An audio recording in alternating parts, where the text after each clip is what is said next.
inovatif. Saya dari Sekolah Kebangsaan Berkahulu Melaka. Hari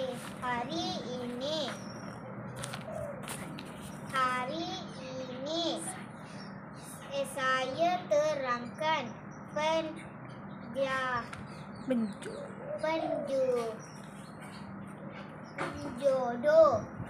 bilangan tahun 2.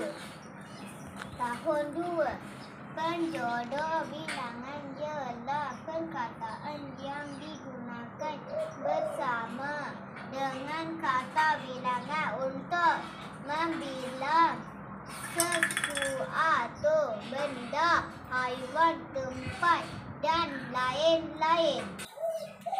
Ekor digunakan untuk haiwan sahaja. Seekor gajah, seekor monyet. Sebuah buku, sebuah kereta.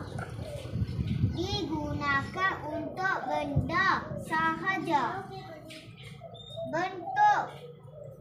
Sebentuk cincin, sebentuk mata kail. Digunakan untuk bentuk berkelok atau melengkung. Sepasang sayap, sepasang kasut. Digunakan untuk benda yang berpasangan. Ada banyak lagi. Nanti ada sempat kita bincang lagi. Sekian, terima kasih.